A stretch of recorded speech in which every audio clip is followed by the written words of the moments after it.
राजन, तुम्हारे पूरे परिवार ने गौरी आप्टे के बारे में हमसे छुपाया। इसका कोई खास कारण? सर, उनके बारे में आप आइए अशोक काका से पूछिए। मैं उन्हें आखिरी बार 20 साल पहले मिला था। उसके बाद आज तक मैंने उन्हें देखा भी नहीं है।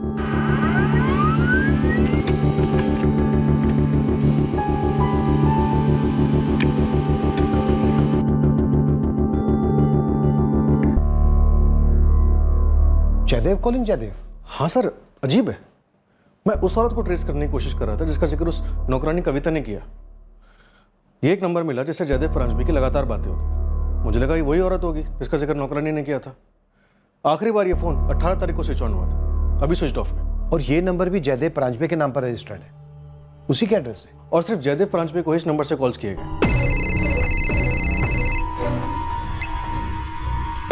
हेलो।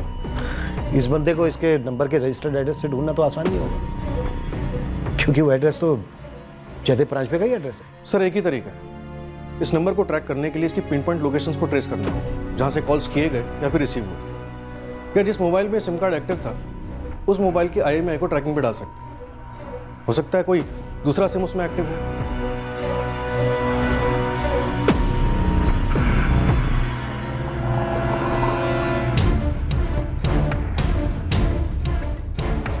आकाश, ड्रॉप कर दूं तुम्हें?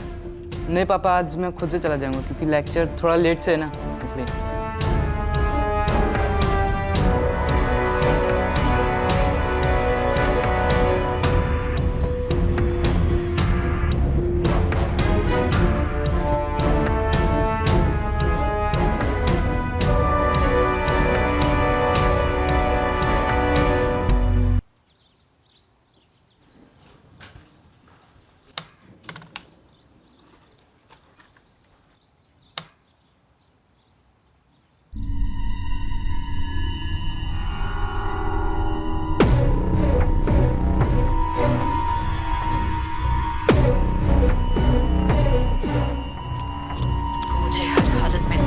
चाहता है वो मेरे बंदर को इस दुनिया में आने से पहले ही मार देगा।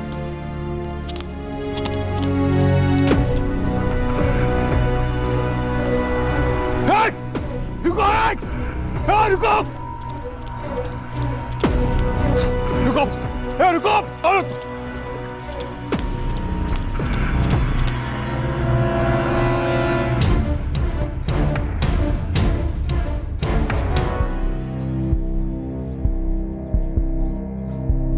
आई सुन, जब मैं घर में न रहूं तो किसी के लिए भी दरवाजा मत खोलना। पहले पूछना कौन है। अगर कोई जवाब न दे या आवाज अनजाने लगे तो दरवाजा बिल्कुल मत खोलना। कल का? कल बिल्कुल नहीं खोलूंगी।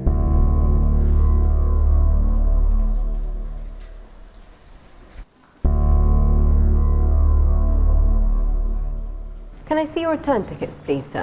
Return tickets. Yes, your return tickets to India? I will be booking the ticket now, yes. Sir, this is a tourist visa. You can't travel without a valid return ticket. That's what I'm saying. I will be doing the booking now. No, I don't think you understand. I need to see that return ticket now. Okay, let me explain. See, I am going back to India and I am going to buy a return ticket. Isn't my visa valid? If I don't go back from here as per the visa says, you can then catch me. I'm sorry, sir, but you can't travel without a valid return ticket. See, listen, let me explain. There is some problem happening Johnson, here. to immigration counter immediately. You're not understanding, Please madam. report There to is some problem happening. I need...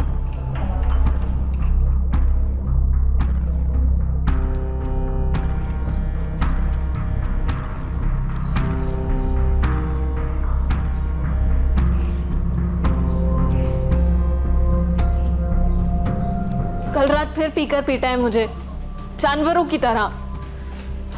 मैं और नहीं सह सकती। मुझसे तो ये सब सुना भी नहीं जा रहा है काजल। तो मुझे यहाँ से ले जाओ ना। काजल, मुझे थोड़ा टाइम और दे दो, कुछ इंपॉर्टेंट काम निपटाना, फिर मैं आऊँगा तुम्हें लेने, प्रॉमिस। जल्दी आओ प्लीज।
अजी, अजी,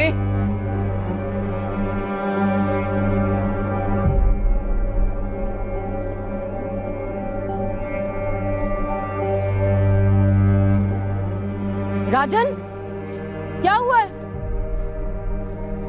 भाई पता नहीं क्या हुआ है।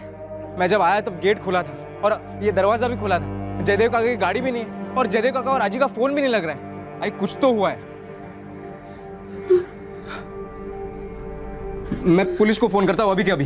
अरे तुझे पहले ही करना चाहिए था पुलिस को फोन।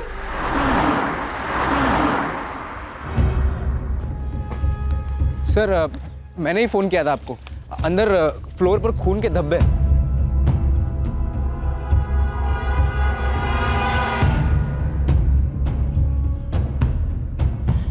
राजन, अशोक काका को फोन कर। हाँ करता हूँ, जल्दी मिला। अभी कर।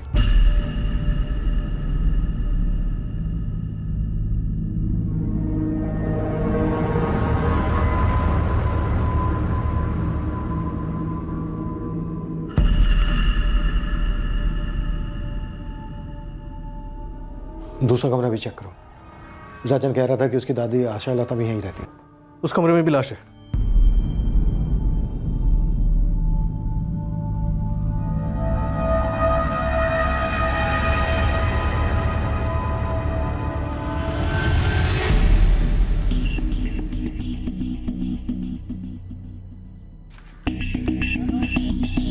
सर मेरे काका जयदेव परांज पे और आजी आशालता परांज पे, ये दोनों ही रहते थे यहाँ पे। जयदेव काका की शादी नहीं हुई थी। तुमने आखिरी बार कब देखा था इन लोगों को? सर मेरी आई उनके लिए दोनों टाइम का खाना बनाती थी। कल रात को आई डिनर लेके आई थी और आज मैं लंच लेके आया। और रोहिणी जी, कल रात जब आप इन लोगों के लिए डिनर लेकर आए तब सब सही था? जी बिल्कुल, रोज की तरह ही था। कौन है? माँ जी दरवाजा खोलिए, मैं रोहिणी। कौन है? अरे रोहिणी माँ जी। अरे बाबा कौन? रोहिणी रोहिणी, 3 बार बोला मैंने, रोहिणी रोहिणी रोहिणी। आप मेरी आवाज नहीं पहचानती? जयदेव भाऊ कहाँ है? अपने कमरे में है। जयदेव भाऊ, मैं खाना लगा रही हूँ। आता नहीं रोनी भाभी, मैं बाद में खा लूंगा, अब माँ को खिला दो। मैंने माँ जी को खाना परोसा और मैं चली गई। रोज जैसा ही दिन था, कुछ अलग नहीं था।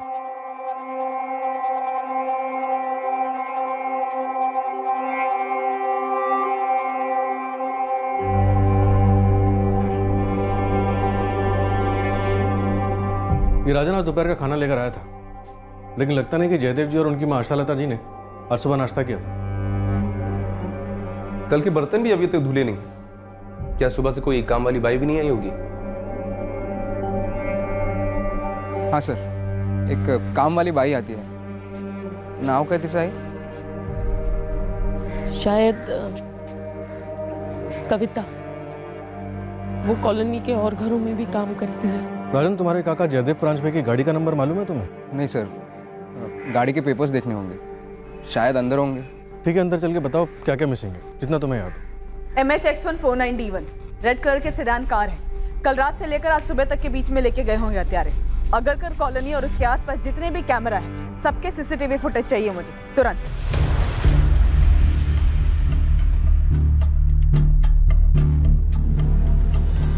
जयदेव काका फोटोग्राफर थे, मगर उनका पूरा कैमरा गियर मिसिंग है।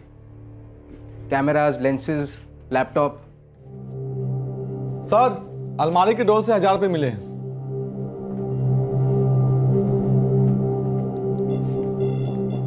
और भी पैसे रहे होंगे यहाँ पे?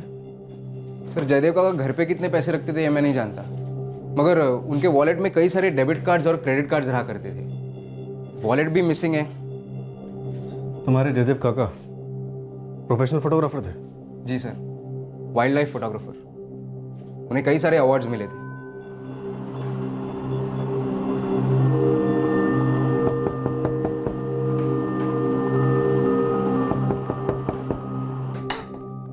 क्या है?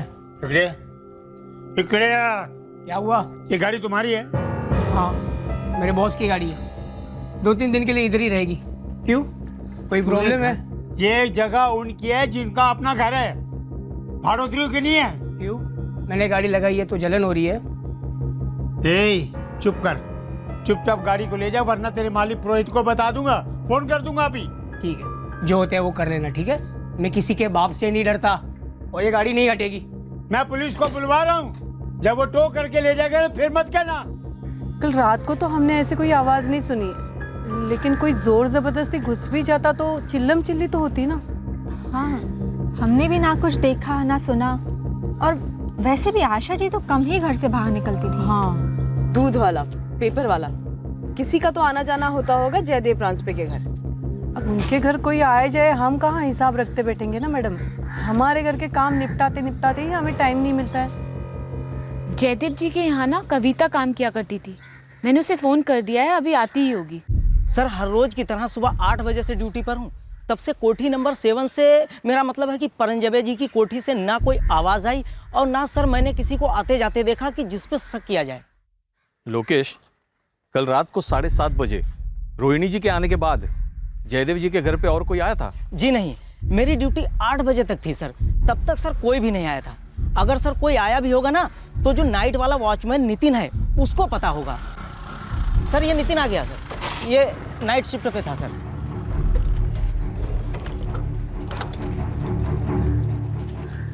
नितिन, कोठी नंबर 7 में कल कोई आया था जयदेव जी के यहाँ?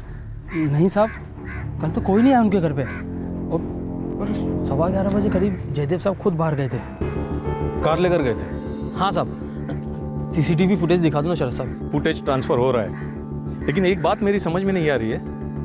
अगर जयदेव जी अपनी कार खुद चलाकर बाहर गए, फिर वो वापस कैसे आए? क्योंकि उनके घर के कंपाउंड में तो उनकी कार है ही नहीं। रात को तो वो वापस लौटे नहीं साहब, मुझे लगा बाहर गए किसी काम के लिए। लेकिन ठीक से याद करके बता, जयदेव जी गाड़ी लेकर बाहर गए थे?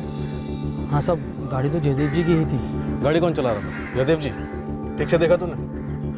साहब इतना झांक कर तो नहीं देखा, पर ऐसा नहीं लग रहा था कि गाड़ी कोई और चला रहा है।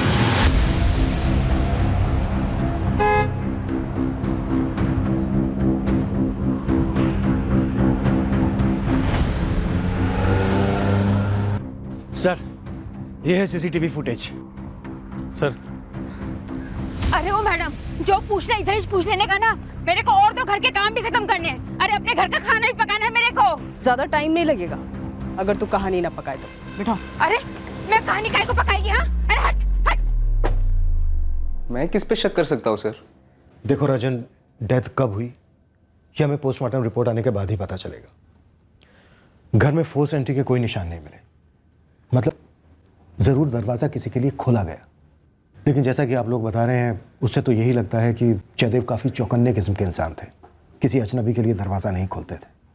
तो जाहिर सी बात है उन्होंने किसी जान पहचान वाले के लिए ही दरवाज़ा खोला। अशोक जी, रोहिणी जी, जयदेव पर काफ़ी बेरहमी से वार किए गए।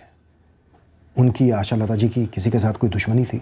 अशोक भाऊ, जयदेव भाऊ और मेरे स्वर्गीय पति नरेश, ये तीनों सगे भाई थे और एक दूसरे के बहुत करीब थे। किसी की किसी से कोई दुश्मनी नहीं थी।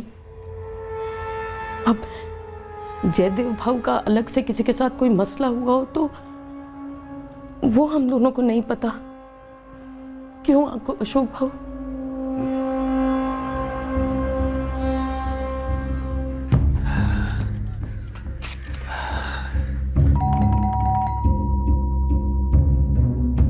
कौन है? आई अशोक। कौन है? आई तुम्हारा बड़ा बेटा। कौन आई? कौन घर पर नजर रखे हुए? मुझे ज्यादा कुछ तो पता नहीं, मगर इन दिनों जयदेव काफी परेशान रहता है। जाते वक्त मुझे 3-3 बार बोल के जाता है कि बिना आवाज पहचाने, बिना ठीक से पहचाने दरवाजा मत खोलना।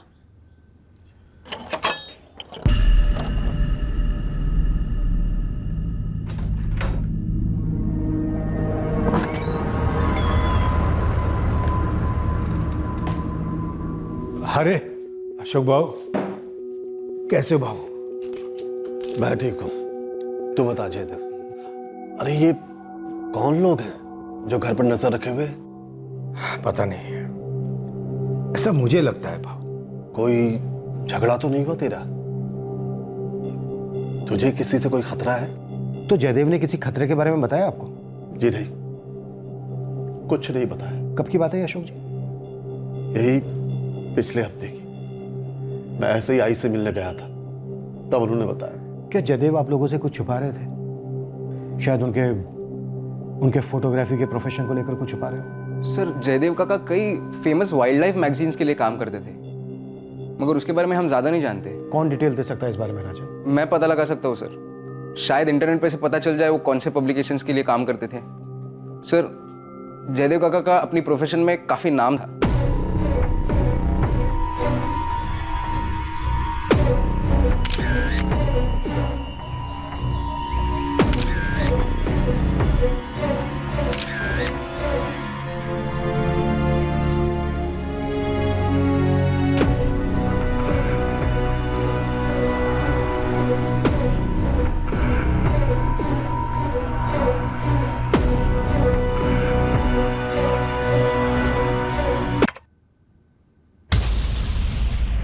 इसमें तो पता नहीं चल रहा गाड़ी कौन चला रहा है, और सीसीटीवी कैमरा भी इतना ऊपर लगा है। सर मैंने नहीं लगाया, वो तो कॉलोनी वालों ने लगाया। जयदेव जी के बाहर जाने से पहले कोई कॉलोनी में दाखिल भी नहीं हुआ। सर मैं भी तो वही कह रहा हूँ, रात को कोई कॉलोनी में आया ही नहीं, और अगर आता तो शाम में रजिस्टर में एंट्री भी करवाता ना साहब। मेन गेट के अलावा कोई और रास्ता भी है कॉलोनी में दाखिल होने का? हाँ साहब, पीछे एक दीवार है जो पार्क से लगी हुई है, वहाँ से कोई दीवार फांद कर आया होगा तो बोल नहीं सकता साहब। और वहाँ सीसीटीवी कैमरा नहीं है?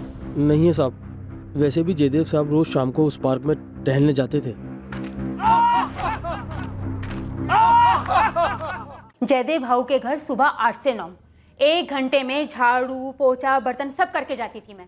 और कपड़े तो जयदेव भाऊ खुद वॉशिंग मशीन में लगा लेते थे। आज सुबह जब तूने दरवाजे की बेल मारी और किसी ने दरवाजा नहीं खोला तो तूने जानने की कोशिश नहीं की कि क्या बात है? क्यों ऐसा करेगी मैं? अरे 8-10 बार घंटी मारी ना मैंने। जब मैं वहां पर गई तो कंपाउंड का दरवाजा खुला हुआ था, साहब की गाड़ी नहीं खड़ी थी, तो मैंने सोचा कि अज्जी अंदर होगी, सो रही होगी। मैं बेल मारती रही पर किसी ने दरवाजा नहीं खोला। तूने जरा भी जानने की कोशिश की होती ना तो सबसे पहले तुझे पता चलता कि अंदर कुछ गलत हुआ है। मेरे को कैसे पता चलेगा कि अंदर कुछ गलत हुआ है? हाँ आप ही बताइए। और सवेरे मेरे को बहुत जल्दी होती है, 10 मिनट की भी देरी होती है ना तो बूमा बूम बच जाता है। और वैसे भी क्या है ना कि जयदेव भाऊ जब घर से बाहर जाते ना तो अज्जी को 10 बार चिल्ला के बताना पड़ता है कि अज्जी मैं हूँ कविता कविता कविता, 10 बार चिल्लाना पड़ता है। टाइम की बड़ी मारा मारी है मेरे को। शायद टाइम की मारा मारी नहीं, बल्कि तू खून खराबे के कारण अंदर नहीं गई। मंजे? मतलब ये कि तुझे पहले से पता था कि अंदर 2 कत्ल हुए हैं, लाशें पड़ी हैं अंदर। मैडम चलती है मैं। 1 मिनट रुक, खड़ी हो यहाँ। पुलिस स्टेशन है ये, तेरी बस्ती कोई चौपाल नहीं है कि जब मनाया उठ के चल दिया। और तू अपने थाने में बैठी है इसलिए किसी के ऊपर भी दादागिरी करेगी? उस कॉलोनी के 6 घरों में पिछले 4 साल से काम कर रही है मैं। 2 बच्चों की माँ है। मेरा मर्द पिंपरी की फैक्ट्री में दिन रात मेहनत करता है। कमर तोड़ मेहनत करते हैं हम लोग, कभी किसी का खाया नहीं हम लोगों ने। मैं चलती है।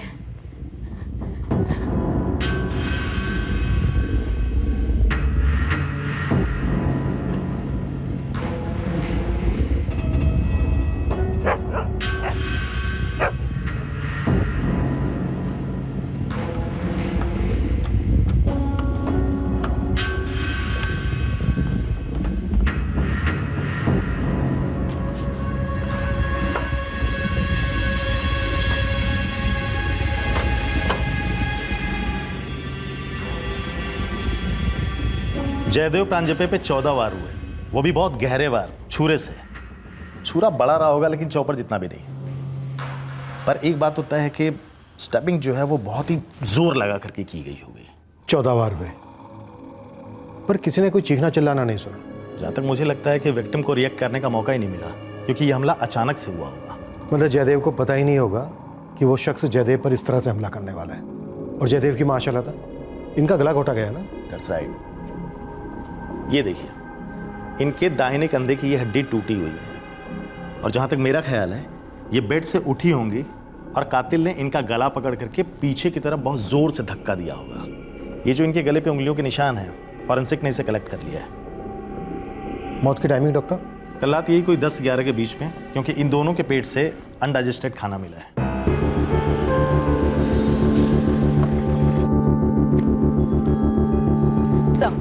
सर शहर के सारे एग्जिट पॉइंट के सीसीटीवी फुटेज चेक किए। जयदेव प्रांजपे की रेड सेडान कार पुणे से बाहर जाते हुए नहीं देखी गई है। और ये देखिए, ये आगे सीट पर कौन बैठा है ये क्लियर नहीं है। पर फिर भी मैंने गुरु खबरी को काम पे लगा दिया है। सारे लूट के और चोरी के हिस्ट्री शीटर को खंगाल रहा है। क्या ये वाकई में लूट चोरी का केस है? 14 वार किए गए जयदेव बेरहमी से। एक 80 साल की बूढ़ी औरत को गला दबाकर मार डाला गया।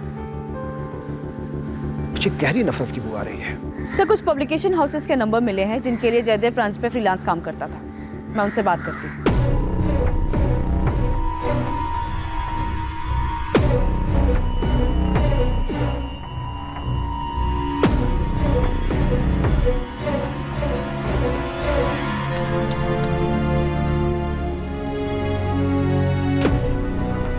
सर, ये दीवार फांद कर कॉलोनी से पार्क में आना काफी आसान है। पार्क से दीवार फांद कर कॉलोनी में भी जाना उतना ही आसान रहा होगा। सर, पार्क रात 9:30 बजे तक खुला होता है, लेकिन पार्क के अंदर जो पहले से होते हैं वो कभी कभार 10 साढ़े 10 बजे तक वॉकिंग करते हैं, बातें करते हैं, लेकिन मैं नियमों के मुताबिक 9:30 बजे के बाद किसी को अंदर नहीं आने देता हूँ सर। ये आदमी जयदेव फ्रांस में रोज शाम को पार्क में वॉक करने के लिए आते थे, ऐसा बताया गया हमें। सब आते जाते देखा तो है, तो नाम मालूम नहीं था मुझे। ये फोटो रख अपने पास। शाम को पार्क में जो भी वॉक करने के लिए आते हैं सबको देखा। जयदेव फ्रांस पे को जो भी जानता हो सबका नंबर ले और मुझे इस नंबर पे कांटेक्ट कर। जी, मैंने अखबार में जयदेव के बारे में पढ़ा, काफ़ी शौक लगा मुझे जानकर। बड़ा ही अच्छा इंसान था, जेम ऑफ अ पर्सन और एक बेहतरीन फोटोग्राफर भी। जयदेव प्रांजपे के मर्डर के साथ साथ उनका कैमरा, लेंसेज, लैपटॉप और पेन ड्राइव सब मिसिंग है। किसी प्रोजेक्ट या असाइनमेंट पे काम कर रहे थे क्या वो? आपका मतलब कोई ऐसा काम जिससे उसकी जान को खतरा हो? जी हाँ। देखिए मैडम, जयदेव परांजपे सिर्फ एक वाइल्ड लाइफ फोटोग्राफर ही नहीं था। इसके अलावा भी जयदेव जंगल में पेड़ों के काटे जाने और सॉइल इरोजन्स जैसे इश्यूज पर आर्टिकल्स लिखता था। इन सब चीजों को लेकर किसी लैंड या सैंड माफिया से कोई अनबन या किसी पॉलिटिकल ग्रुप के साथ ऐसा कुछ था? देखिए, मैं पक्का तो नहीं बता सकता। हमारे किसी आर्टिकल या फीचर के कारण आज तक तो ऐसा हुआ नहीं है, लेकिन जयदेव तो एक फ्रीलांसर था। वो दूसरी मैगजीन्स और ऑर्गेनाइजेशंस के लिए भी काम करता था। जयदेव काफ़ी परेशान और अपसेट थे इस बात को लेकर कि कुछ रईस पावरफुल लोग जंगल की ज़मीन है अपने लैविश रिजॉर्ट्स खड़े करने के लिए हथियार रहे थे। मिस्टर बिनॉय, कौन थे वो लोग? कुछ डिटेल में बता सकते हैं आप? पता करना पड़ेगा मैम, बात करनी होगी कुछ लोगों से। मेरी लास्ट मुलाकात जयदेव से किताबों की एक दुकान में हुई थी। वो लॉ की कुछ किताबें खरीद रहा था। क्या किसी पे कोई केस करने वाले थे या जयदेव जी पे किसी ने केस किया था कोई? डिटेल तो मुझे पता नहीं मैडम। एक्चुअली जयदेव को जंगलों की जमीनों पर हो रहे अतिक्रमण की चिंता थी। वो इसे रोकने के लिए कुछ करना चाहता था। मिस्टर मुखर्जी, हमारे लिए जानना बहुत जरूरी है कि वो किसके साथ भिड़ गए थे इस मसले को लेकर। आप प्लीज अपने सर्कल में बात कीजिए। रोहिणी, एक सवाल उठ रहा है दिमाग में, एक शक ही समझो। क्या वो हमसे बदला ले रही है? अशोक भाऊ, क्या कह रहे हैं आप? अगर वो इन सब के पीछे है तो आपको लगता है कि हमारी बारी भी जल्दी आएगी? पता नहीं। अगर वो बदला ले रही है तो उसने जयदेव को क्यों मारा? उसका सबसे ज्यादा गुस्सा तो आई पर था ना, हम पर था ना। पर उसे हमारी बातों और फैसले का पता कैसे चला होगा? बाबा, आपने काकी से वो बात पूछी ही नहीं जो आप पूछने वाले थे। ऐसे कैसे सीधे सीधे रोहिणी से पूछता? नीलम बेटा, ये नहीं हो सकता। और कौन हो सकता है बाबा, जिसके लिए इतनी रात गए जयदेव काका बेझिझक दरवाजा खोलते?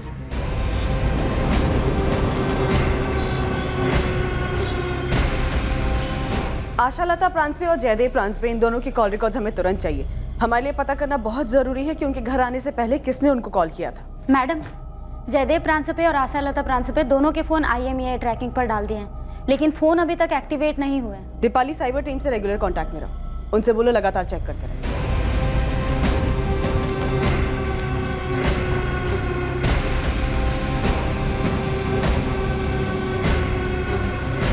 सर, हिस्ट्री शीटर से पूछताछ हो रही है।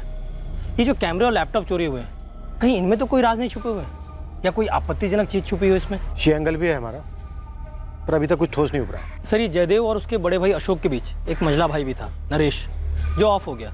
राजन के पिता, रोहिणी के पति। और सर, जो ये कोठी थी जिसमें जयदेव और उसकी माँ आशालता रहते थे, वो पुश्तैनी है। जायदाद का मामला, फैमिली मैन बन, कुछ हाथ लगाते रहे? अभी लगा नहीं है, लेकिन मेरे दिमाग में गणित चल रहा है सर। सर, ये जयदेव किसी भी अजनबी के लिए दरवाज़ा नहीं खोलता था, तो इतनी रात गए कौन आ सकता है उसके घर? वैसे दो ही लोगों का ज़्यादा आना जाना था, जयदेव की भाभी रोहिणी या उसका भतीजा राजन।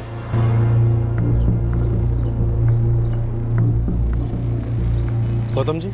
जी, वो वॉचमैन ने मुझे जयदेव का फोटो दिखाया था। मैं अच्छी तरह से जानता था उसे। गौतम जी, क्या आप कुछ बता सकते हैं? हमारा मानना है कि कोई इस पार्क की दीवार को फांद कर कॉलोनी में दाखिल हुआ होगा। जयदेव परेशान तो था। किस बात को लेकर? नहीं बताया, लेकिन आंखें सब बोल देती है। वो बेचैन रहता था। हाँ, इतना तो हमने भी सुना है कि जयदेव जी को किसी बात का डर था। वो अपनी माँ से भी बार बार बोलते थे कि बिना नाम जाने किसी के लिए भी दरवाजा मत खोलो। सुबह से एक किस्सा याद करने की कोशिश कर रहा हूँ जयदेव के बारे में। कैसा किस्सा? कुछ याद नहीं आ रहा है। कुछ हुआ तो जरूर था, पर क्या हुआ था, कब हुआ था, याद नहीं कर पा रहा हूं मैं। गौतम जी, प्लीज याद करने की कोशिश कीजिए। शायद आपकी बताई कोई बात हमें इस केस में सुराग दे सके। एक शाम थी, हम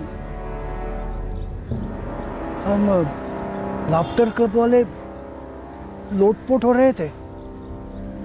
में मेरी नजर सामने जयदेव पे पड़ी।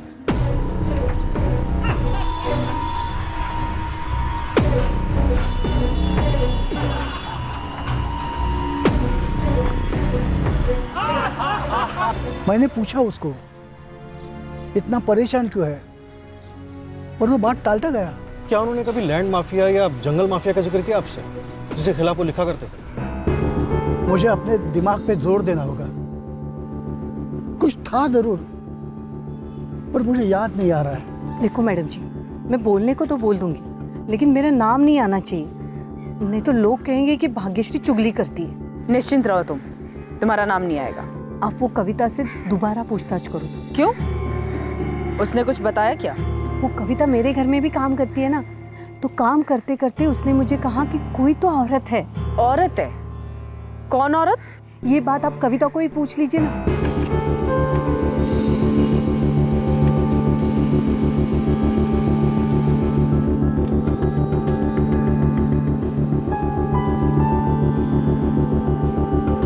जयदेव और आशालता जी दोनों के फोन रिकॉर्ड्स चेक किए। उस रात दोनों में से किसी को कोई कॉल नहीं आया। सर, उस दिन जयदेव को आखिरी कॉल शाम 4:30 बजे आया था मुंबई से। मैंने बात की तो बोला जयदेव का कोई दोस्त है। उसके बाद जयदेव के फोन पर कोई भी कॉल नहीं आया। यानी जो भी आया बिना बताए अचानक से आया होगा और बेल बजाई होगी। और जयदेव ने शायद अपनी आदत से विपरीत दरवाजा खोला होगा, पर दरवाजा खोलने से पहले आई होल से तो जरूर झांका होगा।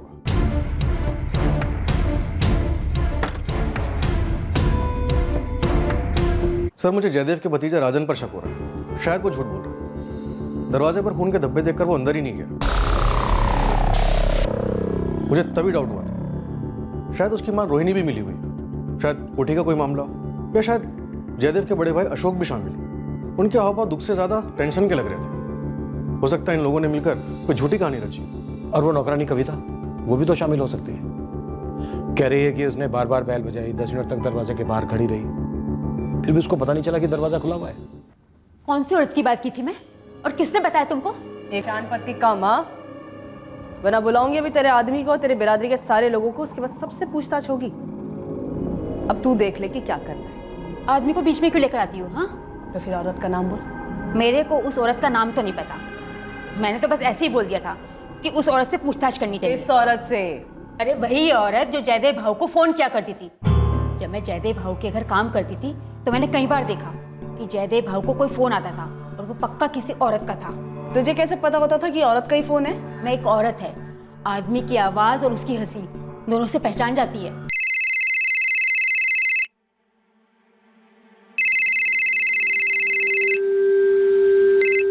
हेलो। हाँ हाँ, घर पर ही हूँ। टाइम की प्रॉब्लम तुम्हारी है, मजबूरी है तुम्हारी है, हमारा क्या। वैसे तो जयदेव भाऊ किसी से सीधे मुंह बात नहीं करते थे।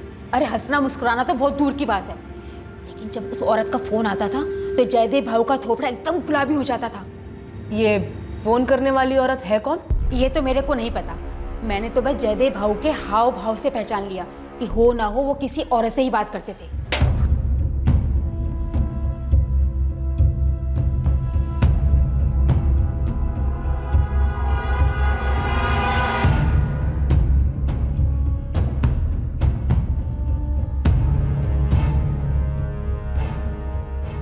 कैसे हो बेटा?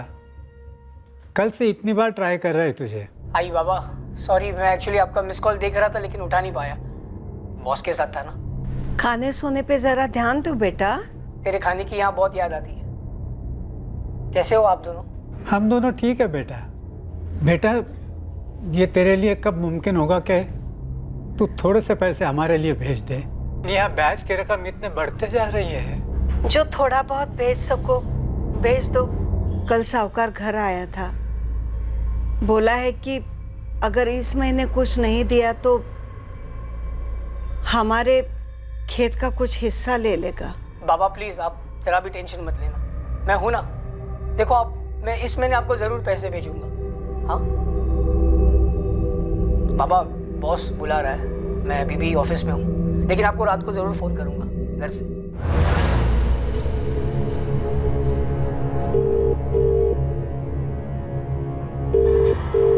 हेलो। कल 11:30 बजे बोरीवली चर्च के बाहर। सच? हाँ काजल, अपना बैग रात को ही पैक कर लेना। हाँ, और मोबाइल फ़ोन घर पे ही छोड़ना। बोरीवली चर्च के ठीक पीछे। आओगे ना? मैं आऊंगी, जरूर आऊंगी। औरत जयदेव की जिंदगी में? जी, औरत थी जयदेव की जिंदगी में। मुझे नहीं मालूम, और अगर कोई औरत थी भी तो ये जयदेव की निजी बात है, उसने मुझे नहीं बताया कभी। अशोक जी, आप तीनों भाइयों के बीच पुश्तैनी कोठी को लेकर खटास थी। खटास? जी, थी ना खटास आप लोगों के बीच? कोई खटास नहीं थी हम लोगों के बीच। मेरे पति नरेश के गुजर जाने के बाद उनके दोनों भाइयों ने, जयदेव भाऊ और अशोक भाऊ, उन्होंने बहुत अच्छा व्यवहार किया हमारे साथ। रोहिणी जी, मैं कोठी के बंटवारे को लेकर बात कर रही हूँ, उसे तो लेकर खटास थी? नहीं, कोई खटास नहीं थी। हमारी आई चाहती थी कि जब भी पुश्तैनी कोठी बेची जाए उसके 3 बराबर हिस्से, और ये बात हम तीनों भाइयों को मंजूर थी। और अब सिर्फ 2 होंगे। जयदेव का परिवार तो है नहीं जो उसके हिस्से पर हक जताता। बचे मेरा और नरेश का परिवार, तो जाहिर है 2 ही हिस्से होंगे। पर आप कहना क्या चाहते हैं? आप बोलिए। आप ये कहना चाहते हैं कि मैंने ना अपमान करेंगे आप हमारा सर? आप ये कह रहे हैं कि हम लोगों ने जयदेव काका को? जयदेव मेरा सगा भाई था। अशोक जी, मैंने तो ऐसा कुछ कहा ही नहीं, और ना ही ऐसा कुछ पूछा। मैं सिर्फ जयदेव और आशा लता जी के कत्ल की वजह जानने की कोशिश कर रहा हूं। हम ये जानना चाहते हैं कि निशाना जयदेव और आशा लता जी दोनों थे, या फिर दोनों में से कोई एक था और दूसरा बेवजह मारा गया। कत्ल और मकसद का पता लगाने के चक्कर में आप रिश्तों को नजरअंदाज नहीं कर सकते, लोगों की गरिमा के साथ खिलवाड़ नहीं कर सकते हैं। सर, ये प्रॉपर्टी वाला एंगल आपने अपनी खामियां छुपाने के लिए लाया ना, मैं सब समझता हूं। राजन, हम ये नहीं समझ पा रहे हैं कि उस रात तुम्हारे जयदेव काका ने किसके लिए दरवाजा खोला होगा। तो जाहिर सी बात है, दरवाजा उन्होंने किसी जान पहचान वाले के लिए ही खोला होगा। उनकी जान पहचान में कौन कौन है? तो अब आप मुझ पर इल्जाम डाल रहे हैं, या मेरे आई पर, या अशोक काका पर, या आपके हिसाब से हम सब ने मिलकर यह प्लान किया था?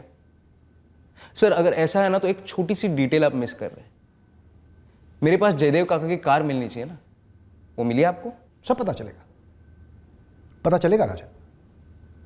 पहले तुम हमें बताओ, और कौन जान पहचान वाले हैं तुम्हारे जयदेव काका के जिन्होंने उन पर इस तरह से हमला किया कि उन्हें रिएक्ट करने का मौका ही नहीं मिला? पहले आप बताइए सर, जयदेव काका के काम से रिलेटेड कोई इन्फॉर्मेशन मिली आपको? मतलब लैंड माफिया, जंगल माफिया? नहीं। इसलिए आपको मैं मिला।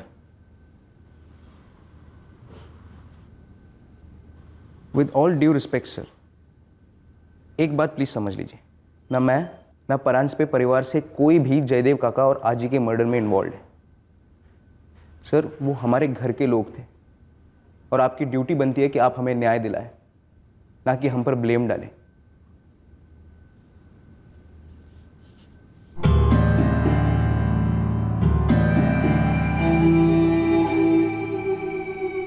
बेटा, हम डरे हुए हैं सर।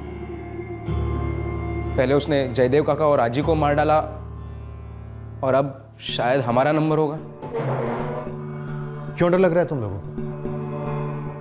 कोई क्यों मारना चाहेगा तुम्हारे पूरे परिवार को? ऐसा कुछ हुआ है? और ये बात तुम लोगों ने हमें पहले क्यों नहीं बताई? क्योंकि उस औरत के साथ अब हमारा कोई संबंध नहीं। मेरे पिताजी जयदेव काका और अशोक काका ने उनके साथ सारे संबंध तोड़ दिए थे। किस औरत की बात कर रहे हो तुम राजन? क्या वो हमसे बदला ले रही है?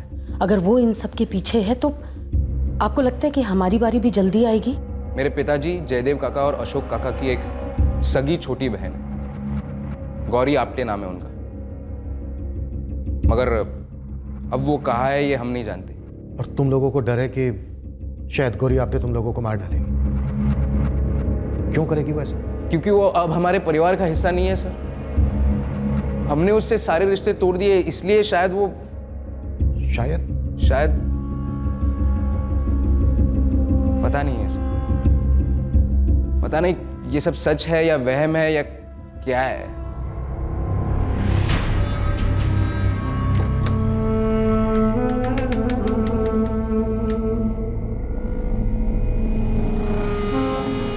कैसे जयदेव भाव? राजन, तुम्हारे पूरे परिवार ने गौरी आप्टे के बारे में हमसे छुपाया, इसका कोई खास कारण? सर उनके बारे में आप आइए अशोक काका से पूछिए। मैं उन्हें आखिरी बार 20 साल पहले मिला था, उसके बाद आज तक मैंने उन्हें देखा भी नहीं है।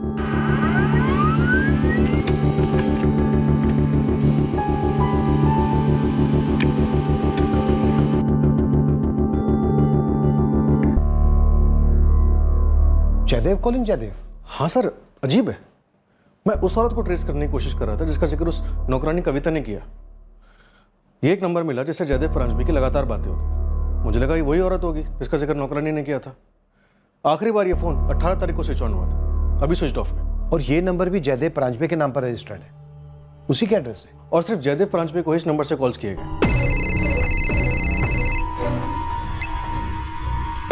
हेलो, इस बंदे को इसके नंबर के रजिस्टर्ड एड्रेस से ढूंढना तो आसान नहीं होगा, क्योंकि वो एड्रेस तो जयदेव परांजपे का ही एड्रेस है। सर एक ही तरीका है, इस नंबर को ट्रैक करने के लिए इसकी पिन पॉइंट लोकेशंस को ट्रेस करना है, जहां से कॉल्स किए गए या फिर रिसीव हुए। क्या जिस मोबाइल में सिम कार्ड एक्टिव था उस मोबाइल की IMEI को ट्रैकिंग पे डाल सकते हैं। हो सकता है कोई दूसरा सिम उसमें एक्टिव हो।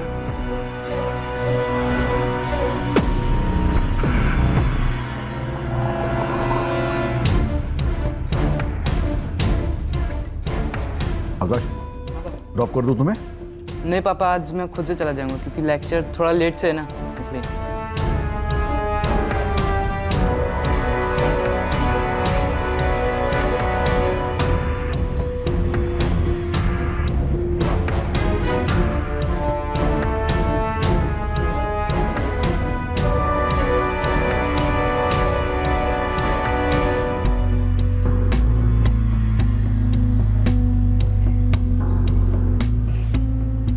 हम कहाँ जा रहे हैं? तुम्हारे नए घर। और कहाँ है मेरा नया घर? पुणे में। जो मेरा घर था वो आज से तुम्हारा। क्राइम सीन पर मिले उंगलियों के निशान और आशा लता जी के गले से मिले हुए उंगलियों के निशान दोनों मैच कर गए इंस्पेक्टर। कुल कितने लोग शामिल थे इस हमले में? अभी तक तो हमें सिर्फ एक ही सेट ऑफ फिंगरप्रिंट्स मिले हैं। जयदेव परांजपे खुद काफी फिट थे, उन पर 14 इतने गहरे वार करना, मतलब बंदा जरूर तकड़ा रहा होगा, काफी मजबूत। अमित, आर यू श्योर इस एक बंदे के अलावा किसी और के फिंगरप्रिंट्स नहीं मिले? हम श्योर है सर, लेकिन एक पॉसिबिलिटी है, हो सकता है कि इस हद तक प्लानिंग की गई हो कि दूसरा साथीदार ग्लव्स पहन के ऑपरेट कर रहा था।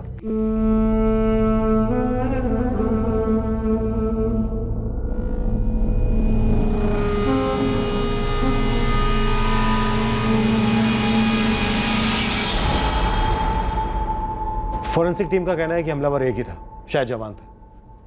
फिर भी मैंने उनसे दोबारा स्कैनिंग के लिए कहा है। सर एक और अपडेट है, इस हत्याकांड के कुछ 12 दिन पहले 2 जवान लड़के जयदेव परांजपे के घर की तस्वीरें ले रहे थे। CCTV में कैप्चर हुए? जी सर, फुटेज मंगवाइए।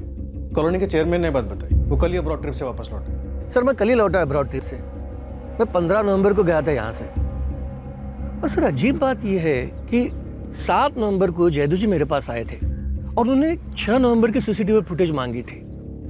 कोई उनके घर की तस्वीरें ले रहा था सर।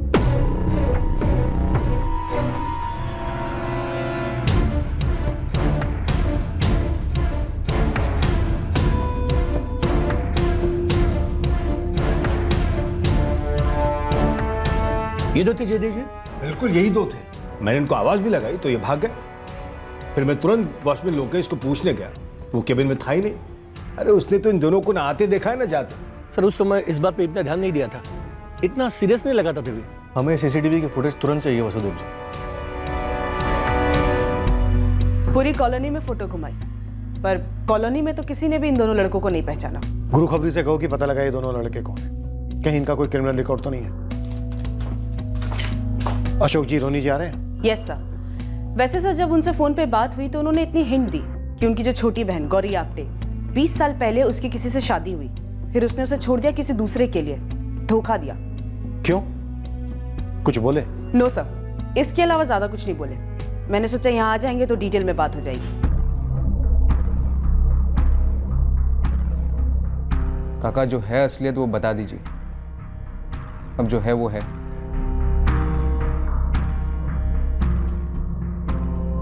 केस के इस पड़ाव पर हमारे हाथ में कुछ भी ठोस नहीं था, ना कत्ल का मकसद, ना इस बात की भनक कि हमलावर कौन हो सकता है, ना ही इस जुर्म की मोडस ऑपरेंडी पर कोई रोशनी पड़ रही थी। हमारे पास जानकारी के बस छोटे छोटे टुकड़े थे, मानो वो किसी आरा पहले किसी जिक्सो पजल के हिस्से थे, लेकिन वो सारे टुकड़े अभी जुड़ने बाकी थे।